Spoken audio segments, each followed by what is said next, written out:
Glória seja dada ao nome do Senhor. Deus abençoe a quem nos assiste em casa, pela nossa transmissão ao vivo, pelo YouTube e também pelo nosso Facebook. Amém? Livro de Atos dos Apóstolos, capítulo 2, nós vamos ler do versículo 42 ao versículo 47.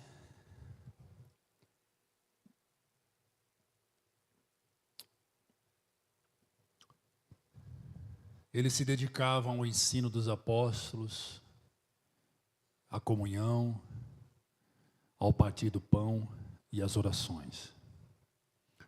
Todos estavam cheios de temor e muitas maravilhas e sinais eram feitos pelos apóstolos. Os que criam mantinham-se unidos e tinham tudo em comum. Vendiam suas propriedades e bens e os distribuíam conforme a necessidade de cada um. Todos os dias continuavam a reunir-se no pátio do templo. Partiam pão em casa e juntos participavam das refeições com alegria e sinceridade do coração, louvando a Deus e tendo a simpatia de todo o povo. E o Senhor lhes acrescentava diariamente os que iam sendo salvos. Sente-se, em nome de Jesus. Já deu a paz do Senhor para essa pessoa que está do seu lado?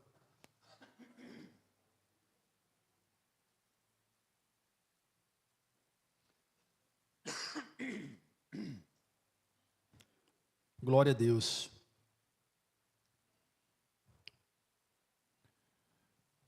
Nós estamos diante dos primeiros passos da igreja cristã.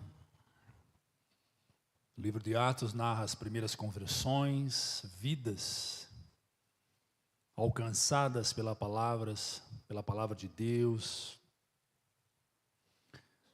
Uma igreja que vai dormir com 120 pessoas e acorda com 3.000 pessoas.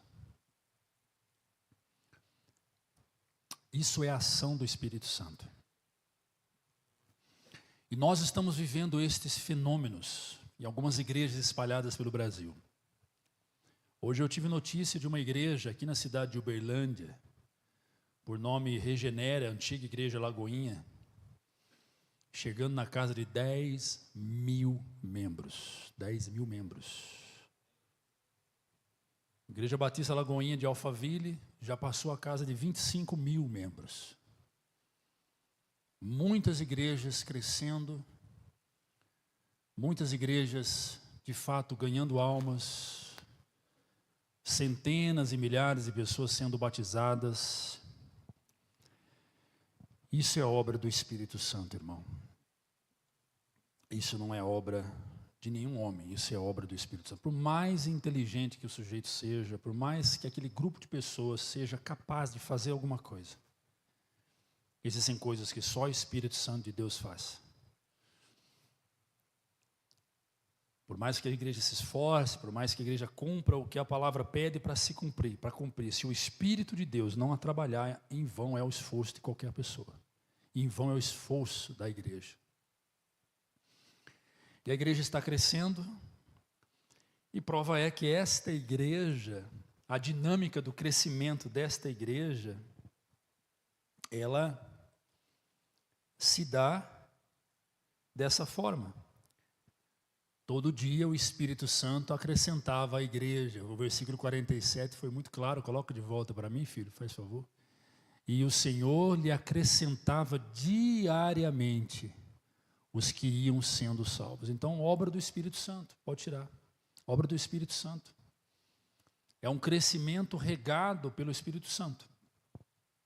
O lavrador, quando sai para lavar a terra, ele prepara a terra, ele aduba a terra, ele rega a terra, ele planta a semente, ele rega a semente.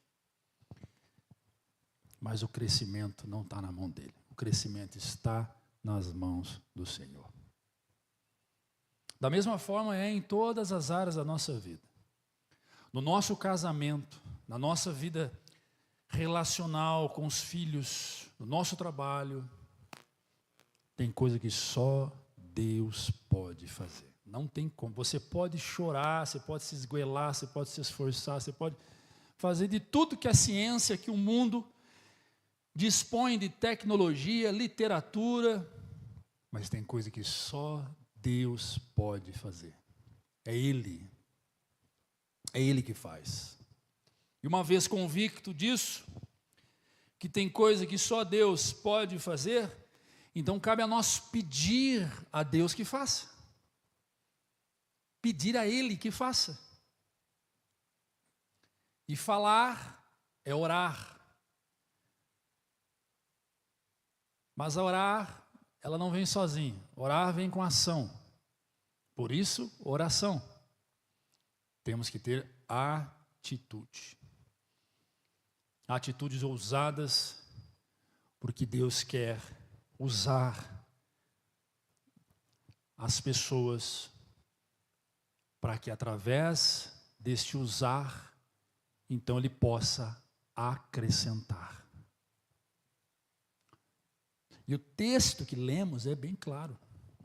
Ele usa os apóstolos e a partir daí Ele acrescenta aos apóstolos, Ele acrescenta à igreja.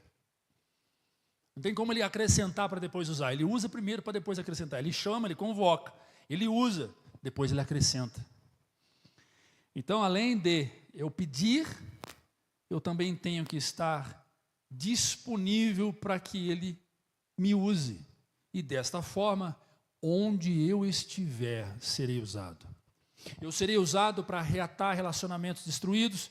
Eu serei usado na vida de um chefe que está prestes a cometer um autoextermínio, porque ele perdeu tudo, está quase falindo. Eu serei usado na vida de um cunhado, eu serei usado na vida da minha sogra, serei usado na vida de um amigo. Eu serei usado aonde eu estiver, na vida do meu patrão, na vida de quem for, eu serei usado. De alguma forma, o Espírito de Deus vai me usar. De alguma forma, Ele vai usar você. Uma palavra, um acolhimento, um abraço, a sua presença naquele lugar. E a partir daí, então, Ele vai acrescentar. Ele vai acrescentar alguma coisa. Ele vai acrescentar restauração, Ele vai acrescentar cura, Ele vai acrescentar reatar de relações quebradas, Ele vai acrescentar quantidade, Ele vai acrescentar prosperidade. Para que Ele possa fazer alguma coisa, a partir daí eu tenho que me permitir, eu tenho que deixar ser usado. Eu tenho que me ousar, dentro das minhas próprias limitações, dizer, eis-me aqui, Senhor, usa-me a mim. E eu peço ao Senhor que me use. Eu peço ao Senhor que me use. Nós estamos diante de uma comunidade onde a palavra ela era vivida no corpo de Cristo. E é muito interessante que quando lemos esse texto, nós vamos ver que a palavra não foi dada apenas para um indivíduo, foi dado para uma comunidade, foi dado para um povo, foi dado para uma igreja, para um grupo de gente. Não foi uma pessoa que recebeu a palavra, foram todos que receberam a palavra. É o que acontece aqui. Nesse momento, todos estão recebendo a palavra. A palavra está sendo entregue a todos. E não foi diferente para a igreja de Atos. Mas há algumas questões que eu queria trabalhar com vocês, que é o que a igreja primitiva nos ensina sobre o valor da comunhão e da prática daquilo que houve. Valores maravilhosos. E se você olhar, é uma igreja muito simples. Aqui não tinha internet, não tinha smartphone, não tinha Facebook, não tinha Instagram, não tinha televisão. Aqui não tinha veículo, não tinha carro, não tinha carro. O único carro nesse tempo era a carroça. Aqui não tinha, o veículo mais rápido desse tempo aqui era o barco. Aqui não tinha WhatsApp, não tinha meios de comunicação na velocidade que temos hoje. Então, era uma igreja muito simples, uma igreja muito humilde, de pessoas limitadas em conhecimento, não havia tecnologia. Mas era uma igreja que crescia. Era uma igreja que amava, uma igreja que curava, uma igreja que estendia os braços para receber os caídos e os feridos, os pobres, os miseráveis, as viúvas. Havia um cuidado especial com as viúvas. Para você que não sabe o que é viúva, é uma mulher que perdeu o seu marido e agora está só, com filhos, para cuidar. Uma igreja que se preocupava com as viúvas, uma igreja que se preocupava com os idosos. Que coisa linda, que igreja maravilhosa é essa? É a igreja que nos traz lições importantes. Vamos conseguir ser essa igreja? Não vamos conseguir ser essa igreja. Por mais que nós venhamos a se esforçar, nós não vamos conseguir ser essa igreja, porque essa igreja, ela é para o tempo, para esse tempo. Nós vamos conseguir ser essa igreja, a igreja que somos hoje. Uma igreja que precisa ser curada, uma igreja que precisa ser regenerada, uma igreja que precisa ser transformada, uma igreja que precisa ser avivada, uma igreja que precisa ser despertada constantemente. Quando você acha que já é suficiente, o Espírito de Deus está dizendo, falta muita coisa ainda para vocês. E na hora que nós acharmos que está bom, Jesus vem e nos leva, e aí começa tudo de novo. Todo dia a igreja passa por esse filtro. E eu digo igreja, não digo a Batista Manancial, eu digo a igreja, espalhada por todo mundo. A igreja que tem que ser tratada. A igreja que tem que ser alinhada. A igreja que tem que ser exortada. Eu vi uma pregação ontem de um pastor, que não me lembro o nome, de um culto, passando rapidamente no Instagram, e eu vi um pastor pregando na igreja Batista Lagoinha de Alphaville, num culto ontem ao vivo, em plena terça-feira. Eu acredito que tinha umas 10 mil pessoas no templo. E é muito interessante que eu olhei no horário, era 10h30 da noite, o culto estava rolando. O pessoal lá de São Paulo são bem animados. E eu ouvi ele pregando e ele dizia, tem muita coisa para a gente consertar antes de entrar no céu. Tem muita coisa que nós precisamos alinhar antes de passarmos pelos portões celestiais. E você pode vir aqui na Lagoinha Alphaville todos os domingos, todas as quartas, todos os dias, todo culto que nós temos, e ficar do mesmo jeito e não mudar a sua vida. Porque basta uma atitude sua de querer, de permitir que o Espírito de Deus mude a sua vida. E nisso ele começou a discorrer com essa pregação. E no meio da fala dele, ele diz assim, aqui no nosso meio dessa multidão toda, tem o quê? 10, 15 mil pessoas aqui? Provavelmente tem gente que está aqui há muito tempo, que ainda não abandonou o adultério, que ainda não abandonou a mentira, que ainda não abandonou, e começou a citar uma série de pecados.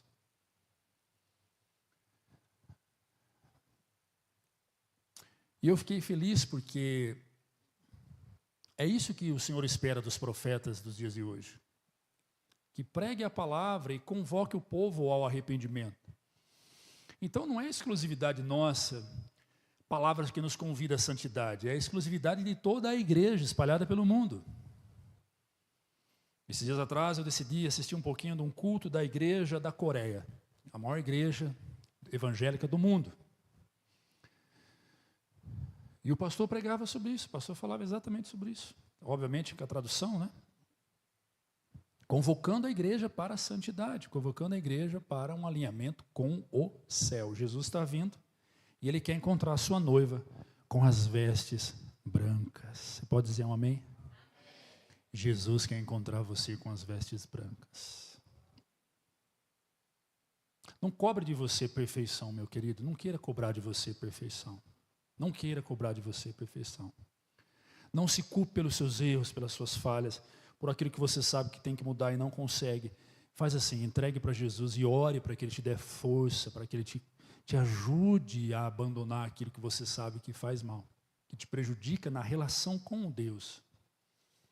E o Espírito Santo vai trabalhar no seu coração. E quando você menos esperar, você se tornou uma pessoa melhor, não para mim, não para ele, nem para ela. Se tornou uma pessoa aprovada por Ele, pelo próprio Senhor, que está olhando para você e dizendo, é isso, filho, que eu quero. É essa atitude que eu quero. A igreja primitiva era uma igreja de milagres, era uma igreja que batizava, era uma igreja que ganhava almas, e era uma igreja que tinha comunhão, versículo 42. Ele se dedicava ao ensino dos apóstolos, à comunhão e ao partir do pão e às orações. Queridos, não existe cristianismo maduro fora da comunhão. Eu vou repetir. Não existe cristianismo maduro fora da comunhão. A comunhão, no grego é koinonia, a comunhão é o lugar da manifestação do próprio Cristo. Onde houver 2 ou 3 ou mais pessoas reunidas em meu nome, isso é comunhão. Eu estarei no meio de vós. O próprio Cristo. Que se manifesta através do seu Espírito. Comunhão não é roda de amigos. Comunhão não é roda de bate-papo. Nós podemos fazer da roda de amigos um momento de comunhão. Podemos fazer da roda de bate-papo comunhão. Comunhão tem um propósito. Comunhão aponta para a igreja, do grego eclésia. Porque comunhão te joga para fora. Faz você ser igreja lá fora. E a igreja aponta para a cruz. E é na cruz que nós vemos Jesus. Então, tudo que Jesus produziu na cruz, tudo que Ele fez na cruz por nós, manifesta livremente, gratuitamente na roda de comunhão. Na comunhão. É ali que você encontra a cura para suas dores, na comunhão. É ali que você encontra um ombro, não só amigo, mas um ombro que te fortalece, comunhão. É ali que você encontra palavras que não te julgam nem te condenam, mas palavras que te fortalecem, te instrui, te orienta, te faz você se plumar, se alinhar. É na comunhão que você encontra direção em um momento que você estava perdido. É na comunhão que você encontra braços que te apoiam, ou braços que estendidos que te colocam de pé. É na comunhão.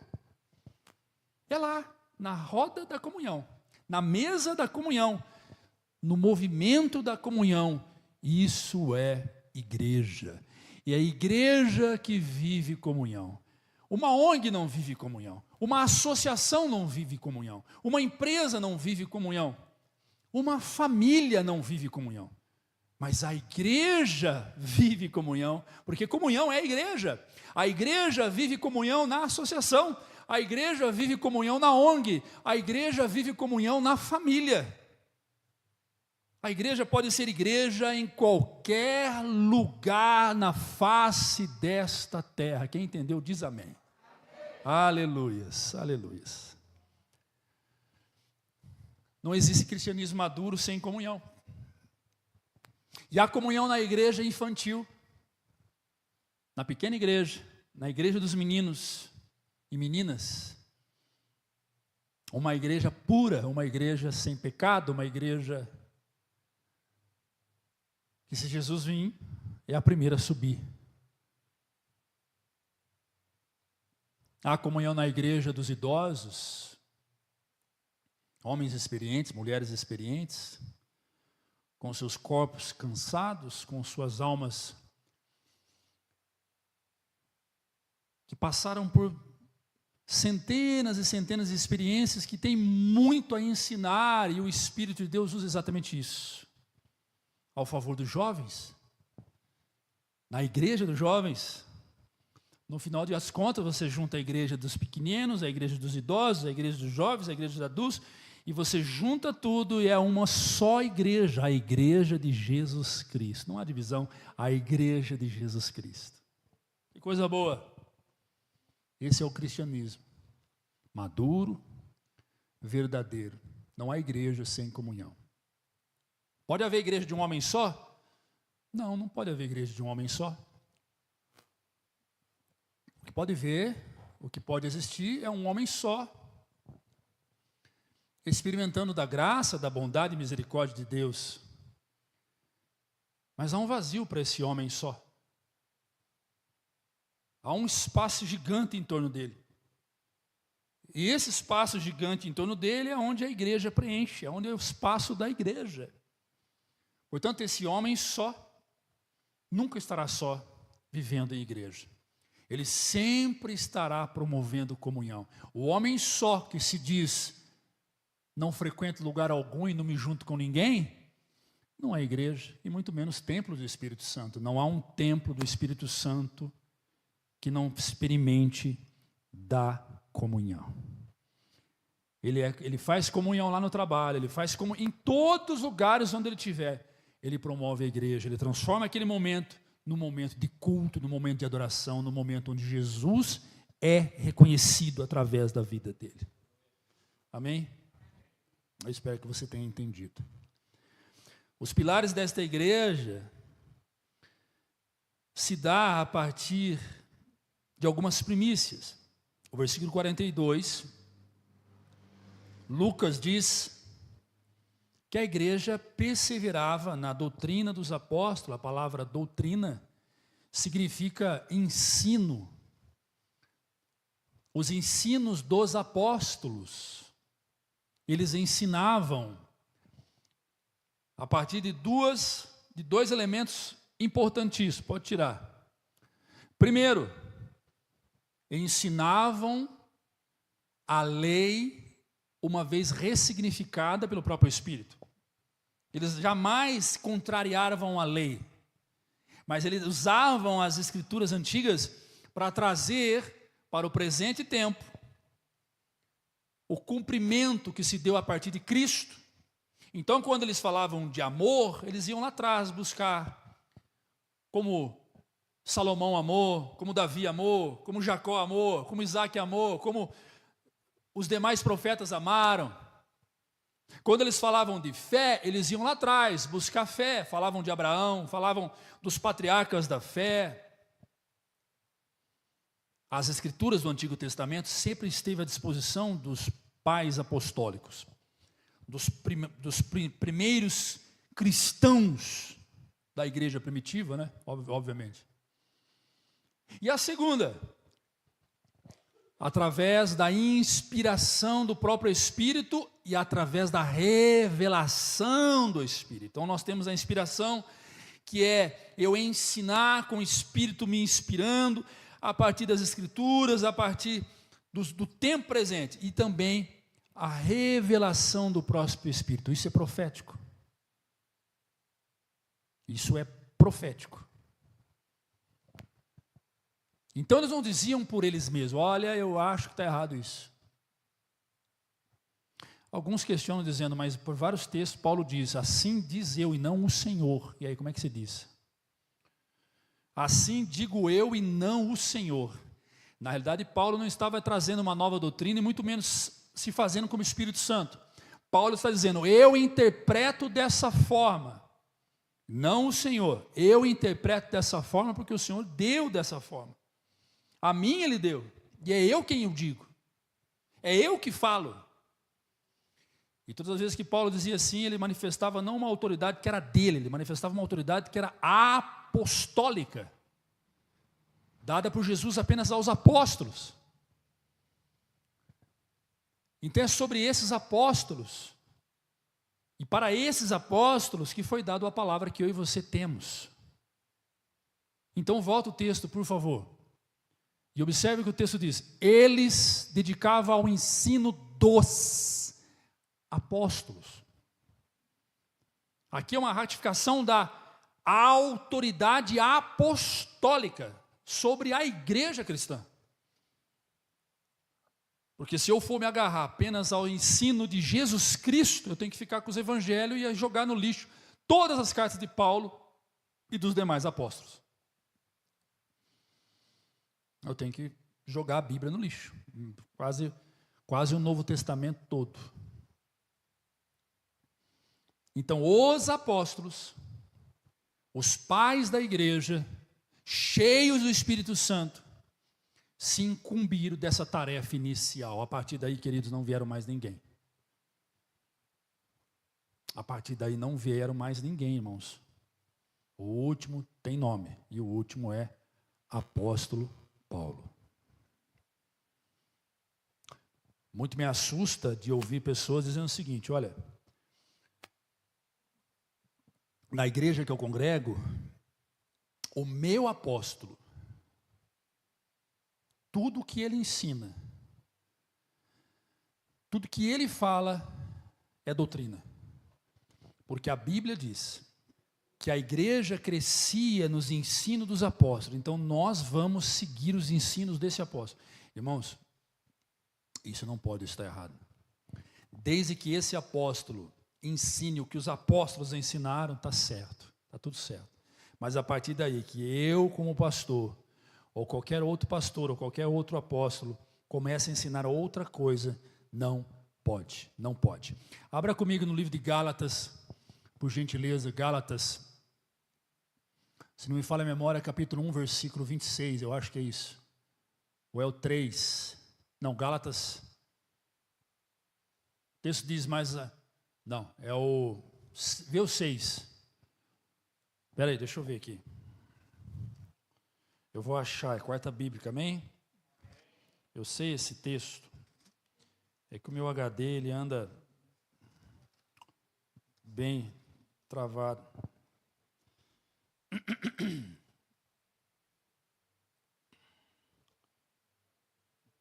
O texto diz: mas ainda que nós mesmos, ou um anjo do céu,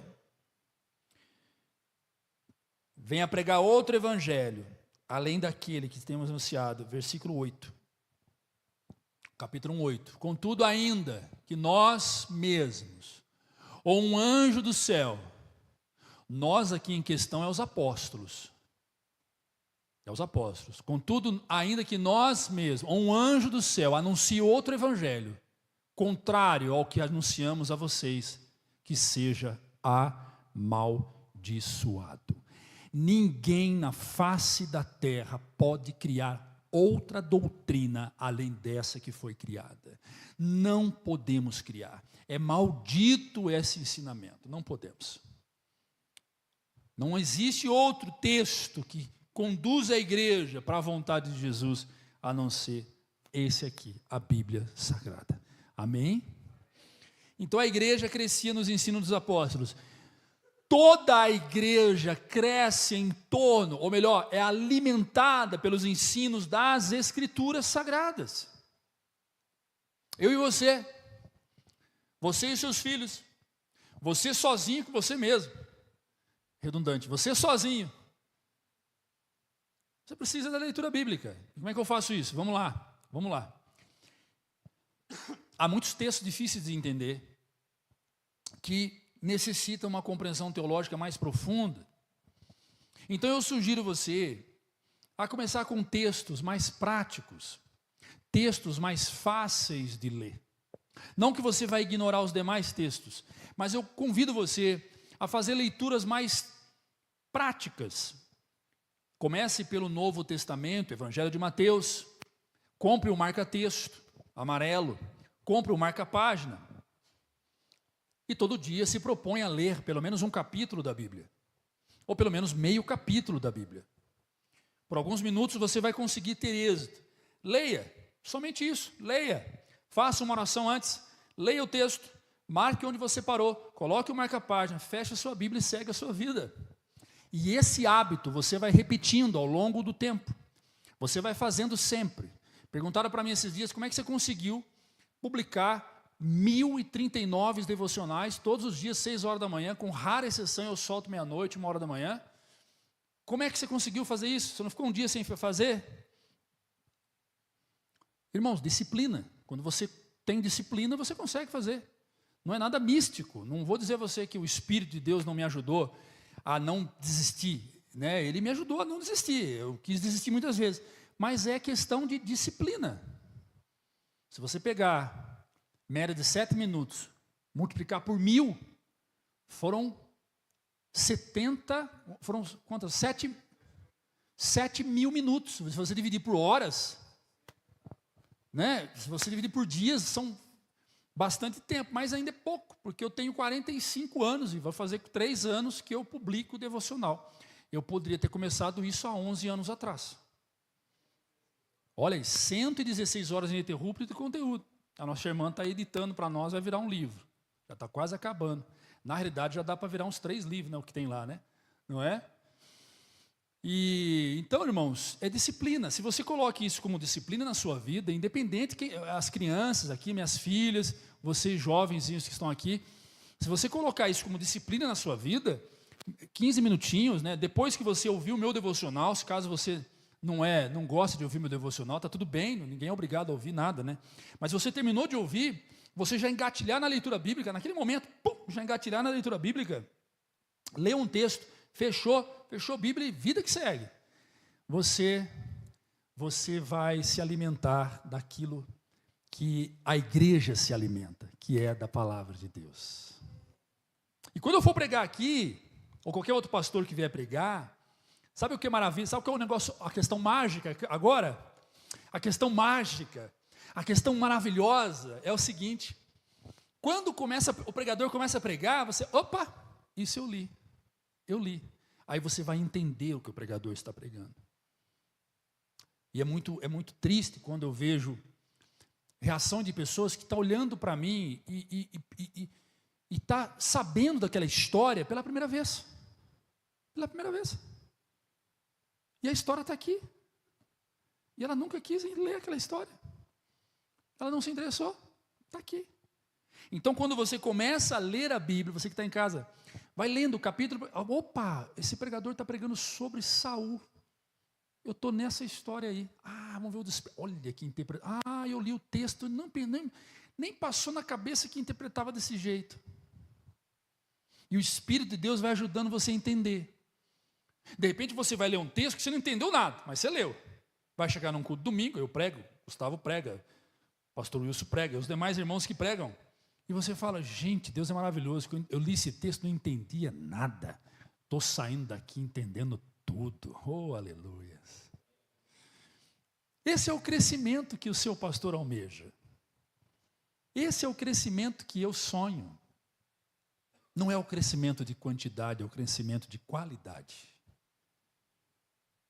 E se um dia alguém lhe perguntar, poxa, a igreja de vocês, é poucas pessoas que congregam lá, né? Vocês parece que não... O que acontece, hein? Você falou, olha, deixa eu dizer uma coisa. Meu pastor, ele tem uma filosofia de vida. Ele prefere ir para o céu com 100 pessoas do que ir para o inferno com 1000. Por que vai adiantar, irmãos? Fala para mim. Essa igreja crescer, vazia do conhecimento de Deus. Eu quero crescimento. Claro que quero, porque quanto mais almas vêm aqui, menos almas no inferno. Mas é importante as que estão aqui serem muito bem instruídas, pastoreadas, apacentadas, alimentadas pela graça de Deus. Amém, queridos? Ainda no texto que lemos, a igreja crescia nos ensinos dos apóstolos, perseverava. Tem que ter perseverança, irmão. Se não tiver perseverança, nada acontece. Perseverança. No partir do pão. O partir do pão aqui, irmão, não é comer. Muita gente interpreta errado aqui, irmão. É churrasco e tal. É ceia, irmãos. É ceia do Senhor. O partir do pão aqui é a ceia do Senhor. É literalmente ceia. Sentavam para cear. Porque a igreja do Senhor tem a ceia como não só apenas como liturgia, mas como princípio.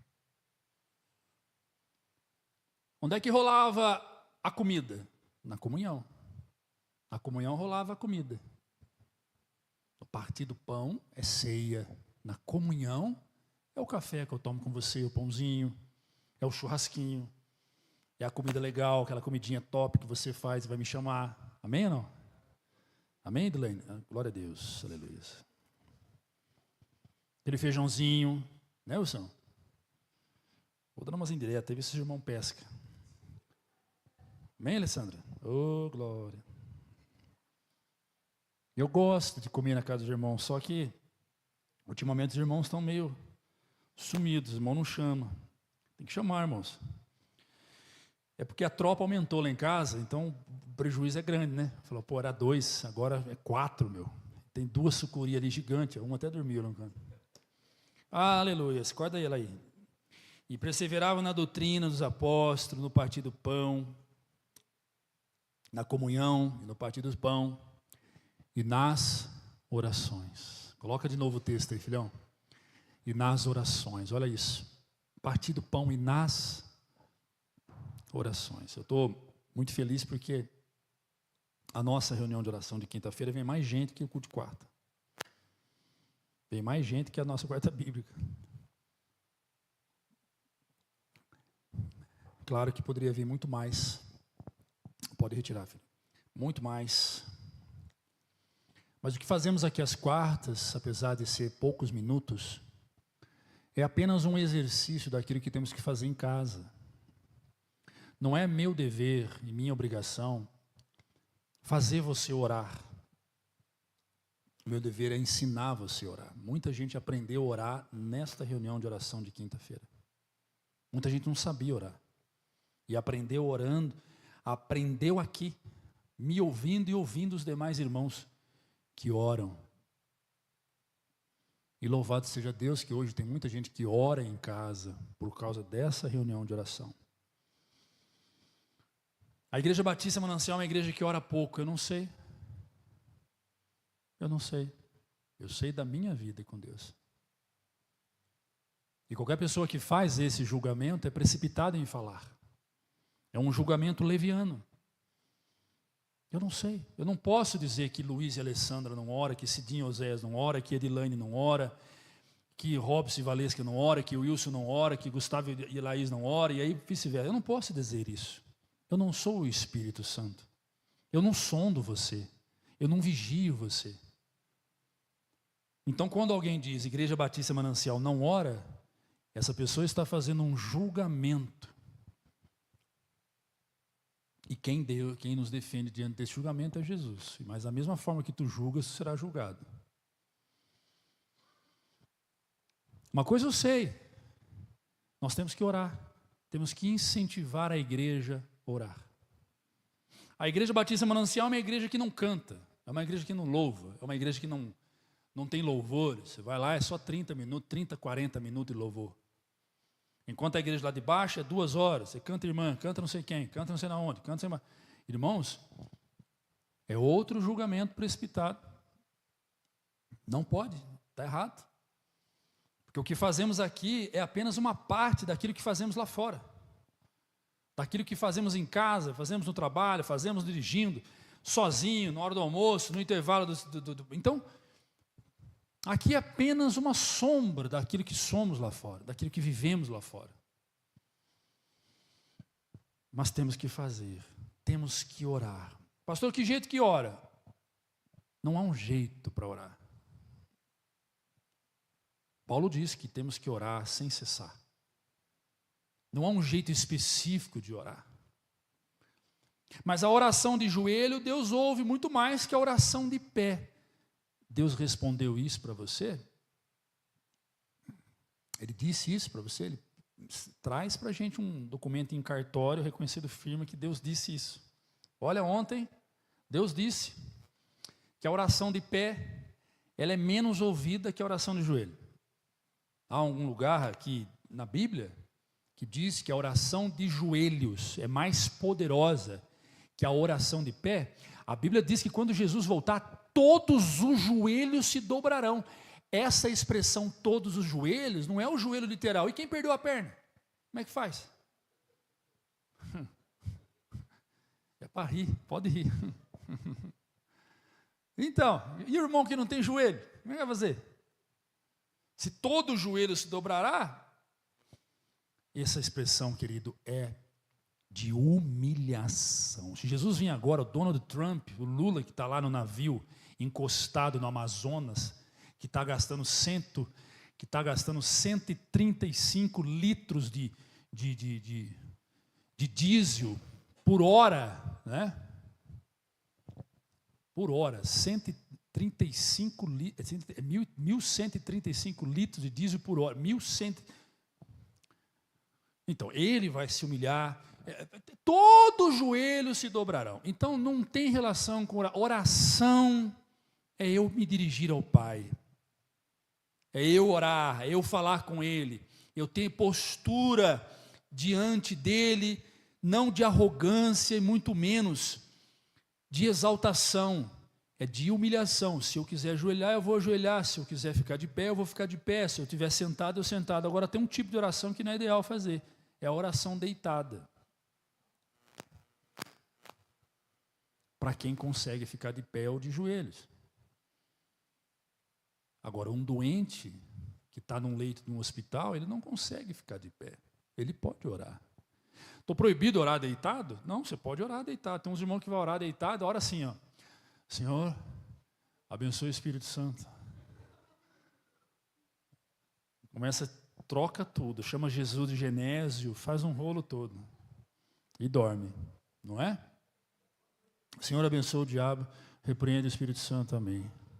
Poxa vida, não vai funcionar essa oração, não é? Em vez de repreender o diabo, pede para Deus abençoar. A palavra de hoje é mais pastoral. Amém, irmãos? Glória a Deus. Oração é importante. Pastor, eu oro como? Ora de pé, ora sentado. Para quem? Para muita gente. A minha filha tem lá em casa, no guarda-roupa dela, tem os nomes das pessoas que ela ora. Então ela coloca um papelzinho. Ela cola lá o nome da amiguinha, nome e tal. Tinha um irmão aqui da igreja, no passado bem distante, que ele tinha um quarto na casa dele, que era o quarto da oração. E você ia visitar ele, você chegava lá e te dava uma caneta e falou, vai lá no quarto da oração e coloca o teu nome. Porque toda noite ele orava por essas pessoas. Esse irmão, ele está voltando, irmãos, amém? Está vindo aí, não sei de jegue, de jumento, de carroça. Eu me refiro ao Eduardo, irmãos, amém? Não sei o que ele fez com o quartinho de oração dele, mas era um cantinho poderoso. Está lá os nomes, só precisa reativar, né? Bom, ativou? Ativou, glória a Deus, aleluia. Aplauda Jesus para a vida do irmão.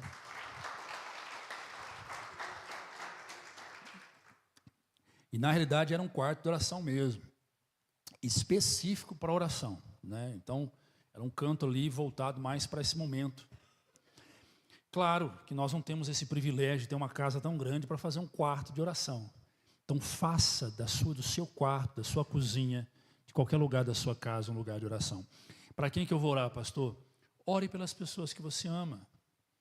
Ore pelos seus amigos na empresa. Quantas pessoas estão sofrendo lá na empresa? Cola em papelzinho, faz aquele post-it que fala, né? Cola. E olha para aquilo lá e fala, Deus, eu estou orando aqui pelo Wilson, pastor Wilson, meu amigo, Senhor, abençoa o pastor Wilson, abençoa as filhas dele, Senhor, glória a Deus. Aí você olha para o outro, Senhor, agora eu estou orando para fulano.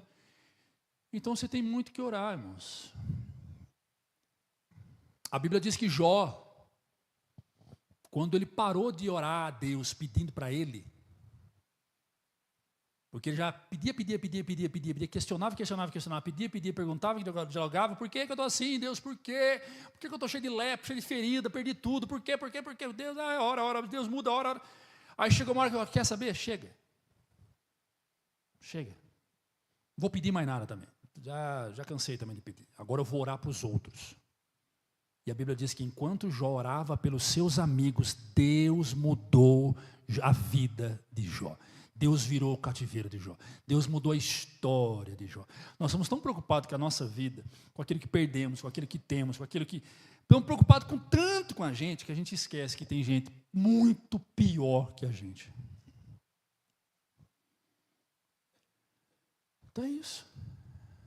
Quando você vê, você foi ali 30 minutos do seu tempo, 40, 70, 1 hora. E lá em casa é assim... Quando eu entro para a minha sala e estou fechando as portas, as meninas já vêm correndo, me dá um beijo, porque elas sabem que eu não tenho hora mais para sair. Muitas vezes, Sueli se preparou bonitinha para me receber no quarto e dormiu. Porque eu não tenho hora para sair. E se tem algo que eu gosto de fazer, é encontrar com o Pai. Ele sempre vai estar lá esperando você. Ele sempre vai estar lá dizendo, ô meu filho, obrigado por você ter vindo. Quando você descer naquele... Eu não sei se você tem hábito de fazer isso, Edilene. Fica aqui a dica. Quando você descer lá naquela varanda sua bonita, da parte de baixo, sozinha, acende uma luz. E você descer e sentar em uma daquelas mesas, descer, Senhor, eu cheguei. E Ele vai dizer, eu já estava aqui te esperando. Eu já estava aqui esperando você.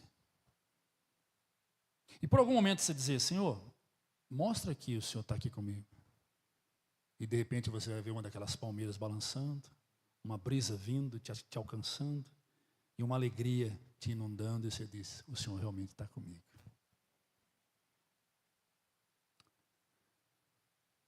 E é isso.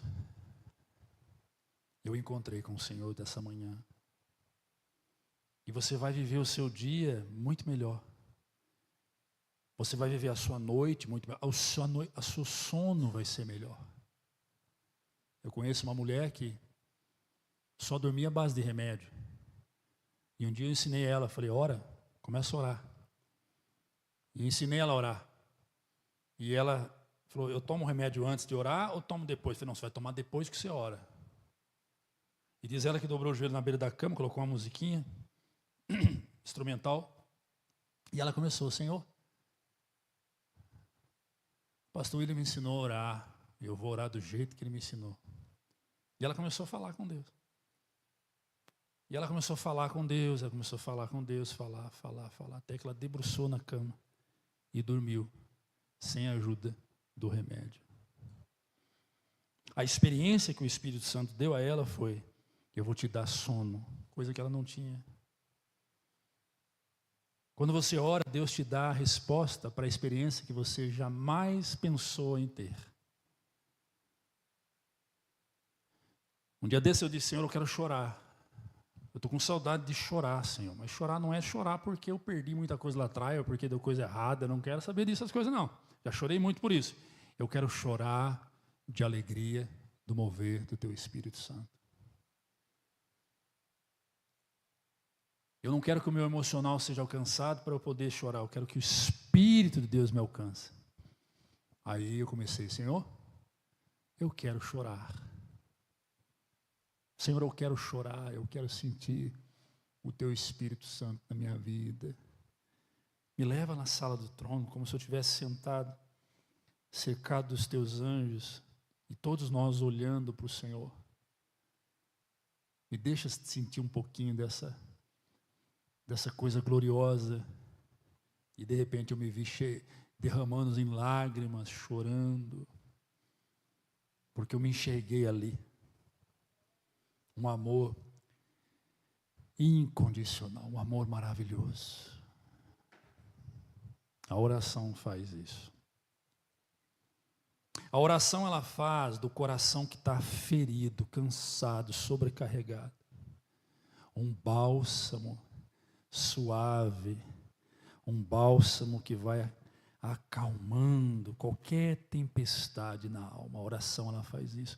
E muitas vezes você não tem palavras, você só chora, dizendo, Senhor, está doendo demais, eu não aguento mais, Senhor, me ajuda, Senhor, alivia, Senhor, me traga paz, Senhor, eu estou aqui, Senhor, lembra de mim, Senhor, olha para mim, e de repente você é levado para um mundo sobrenatural, que é o lugar de cura, o lugar de paz, o lugar de tranquilidade, o lugar de acolhimento, e você sente o Espírito de Deus falando nos seus ouvidos, não temas, eu estou contigo.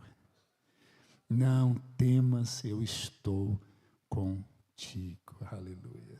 Aplauda Jesus, irmãos. É para Jesus.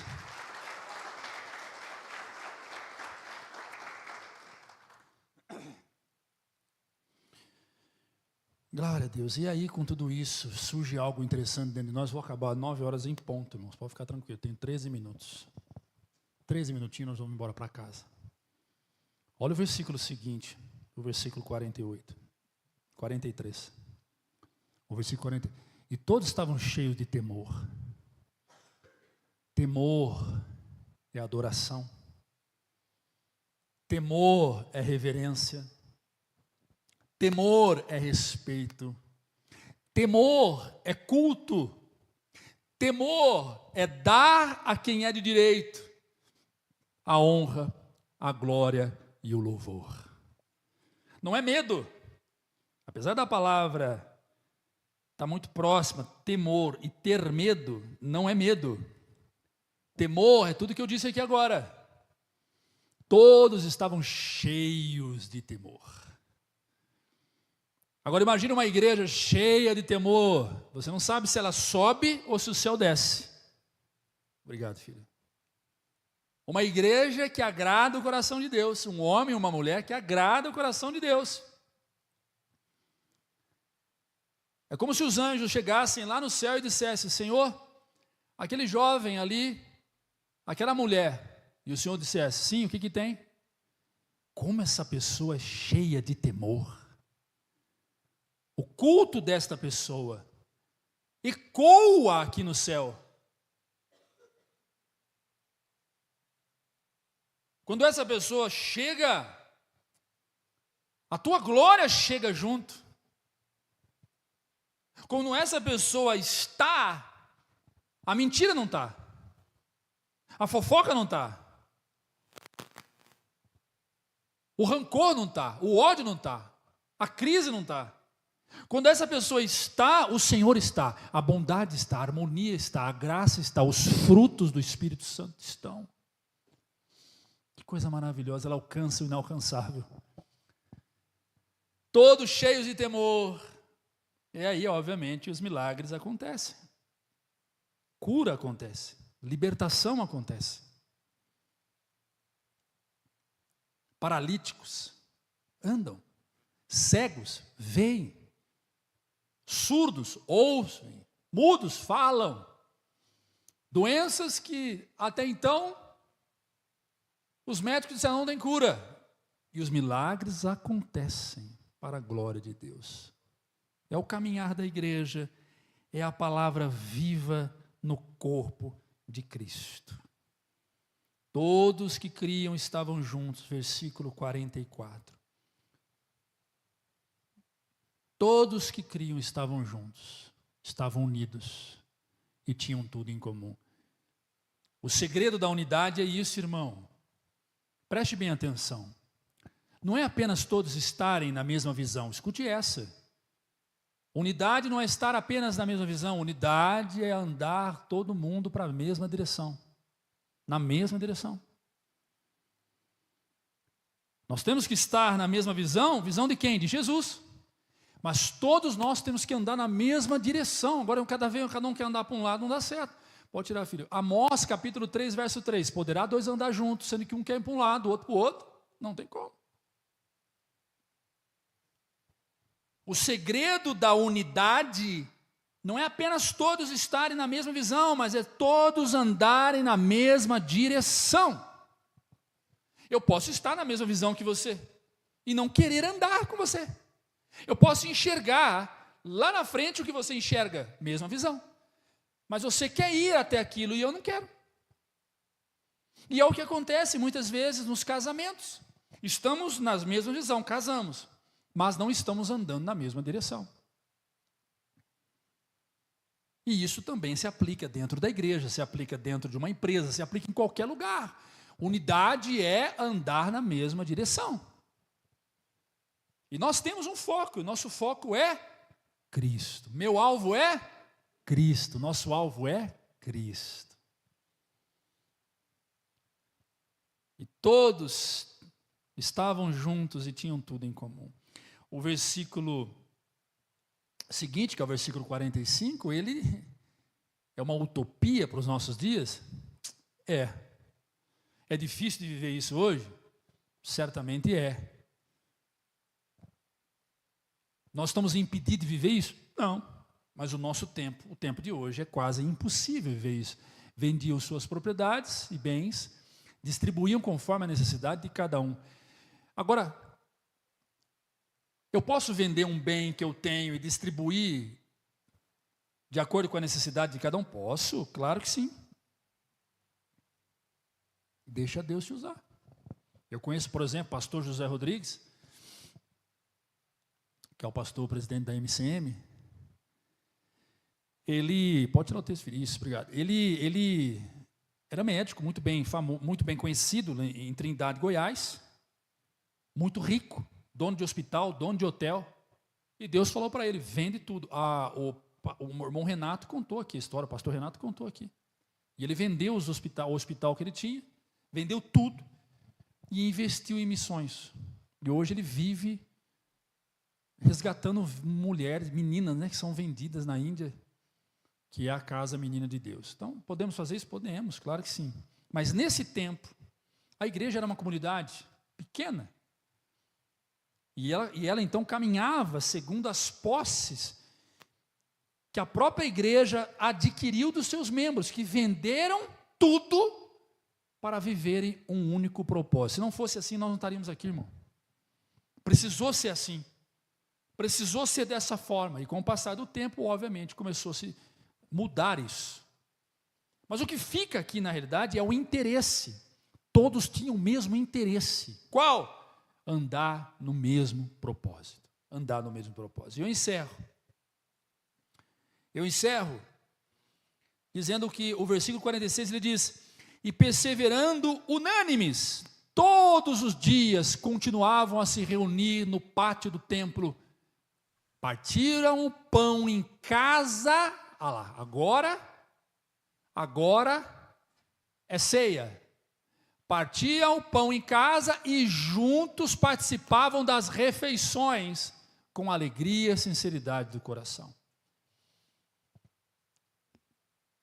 Não desistiram do templo, não desistiram desse lugar, não desistiram da casa do Senhor.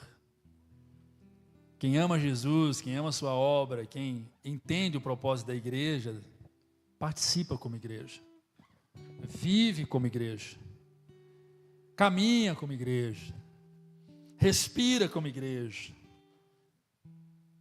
e deixa Deus usar, sendo igreja, para que outras igrejas sejam alimentadas, sejam também alcançadas. Se coloque de pé aplaudindo Jesus Cristo.